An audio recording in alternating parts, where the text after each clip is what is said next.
Hi everyone, Sandy Hogan here.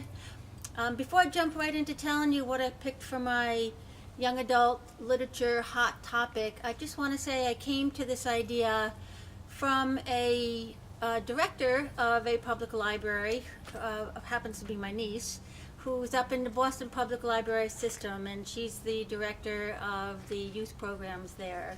So when I discovered I had this project to do, I asked her what is hot in YA literature.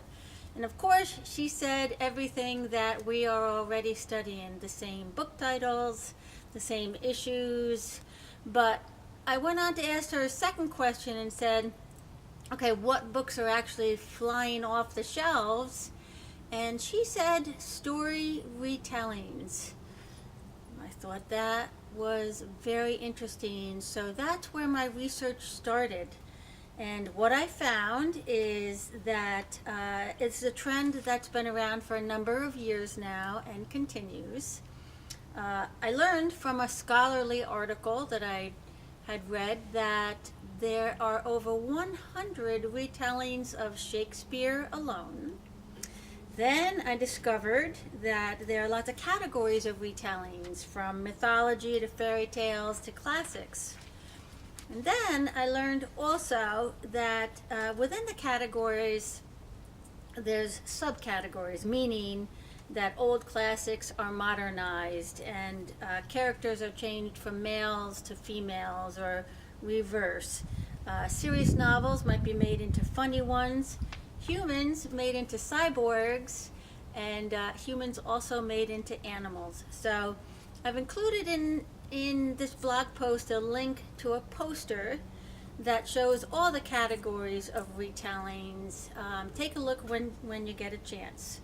So another word that people use for retellings is also reimagined. There are books that have been rewritten that are reimagined classics. Well, first of all, let me say, there's a book titled No Good Deed by Cara Connolly, which is a reimagined legend of Robin Hood as a girl. There's a book called The Spring Girls, which is a modern retelling of Little Women. And there's also a book called Spindle's End, which is a reimagined Sleeping Beauty. This book I have in my hand is called Cinder. It's written by an American author by the name of Melissa Meyer. It's part of a series of called the Lunar Chronicles series, and you might get an idea of what it's about by the title Cinder. It's a reimagined story of Cinderella, but this Cinderella happens to be part human and part robot. She's a cyborg. Take a look at the link. Again, I provided a link to the other stories that she rewrote regarding fairy tales. And I just want to point out the reason for the importance of the retelling of fairy tales. I found an article about it from a young girl who's a graduate student of James Madison University. She did a study on the benefits of retellings to our young teenagers, and this is what she said. Using fairy tales in secondary English classroom presents a unique opportunity to combat literacy issues, increase engagement, and foster class discussion. I think that's what so caught my attention, is the fact that these retellings can be used in education today because it connects the young people with stories that are real to them, meaning Hansel and Gretel is a story of family in poverty. Cinderella is a story of a young girl who loses her family and is dealing with bullying. Red Riding Hood is a story that tells you what happens when you hang out with the wrong people.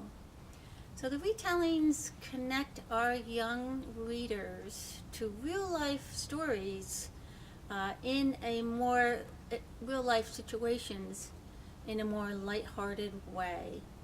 So besides retellings being beneficial in classrooms, they're also beneficial just in life. You can share your retellings of fairy tales with your great-grandparents, your grandparents, and your parents, so it connects us all. I totally enjoyed digging into the trend of retellings. I hope that you feel interested in taking a look now. Also, in my blog post, there are links to many, many more stories that have been retold, modernized, and are a lot of fun. So anyway, thank you for watching. I look forward to hearing your comments. Have a great day. Bye-bye. That better do it.